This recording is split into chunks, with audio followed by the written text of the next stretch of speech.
I was upset enough about the wildfire risk and the smoke risk that I was actually like investing a fair amount of effort thinking about how can I go somewhere where I won't have this anxiety all the time. In 2017, the Tubbs fire came over the mountain and burned our house down along with the whole neighborhood. So it was really scary to come back, and we did rebuild our house. I felt like we had to do something in order to manage or steward our land to keep the risk of fire down. And I'd always wanted to have goats and animals, but I didn't really know how. So I read an article about Sarah Keiser and how she was helping people with all the things I'd wanted to do. And so I was like, this person's not for real.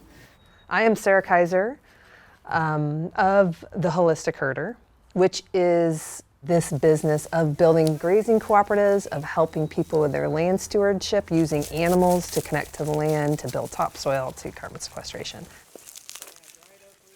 I think the hardest part for most people to get started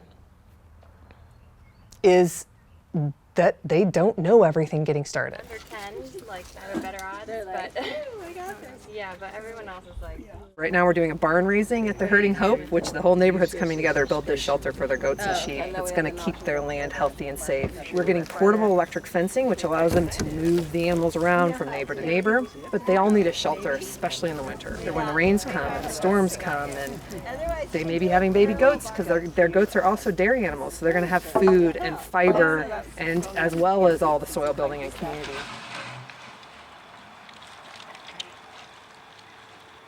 Do you remember the blackberries that were over there? Yeah, look at that. Did you hand dig them out? Yep. Wow. John helped. One of the emergency managers that I follow on Twitter says if you want to prepare for an emergency, you should bring your neighbors some cupcakes, because it's more important than lots of these sort of technical things is that neighbors should know each other and they can take care of each other. So this has helped tremendously in that way. This whole piece? During the fire season, the first time that there was a fire up on the hill that seemed like it represented some danger to our house, I was going to go and see some music outside with friends, and I wondered if I should go or not. Like, what if my fire comes and my dog's in my house?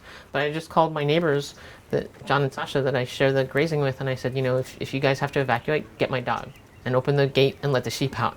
And that really makes a huge difference. I hope that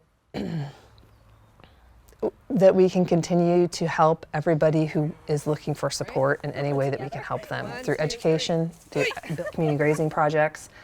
I hope that we can create a model in Sonoma County, which has been hit very hard by wildfires, in which we are appropriately engaging the original stewards of the land and paying them to be the knowledge bringers and appropriate wages, and not tokenizing them to guide us, those that would like to. And we are listening, and we're listening to policy, and we're listening to land stewardship, and we're taking the counties need to be taking their funding and funding these sustainable systems that are intimate and connected and human community based.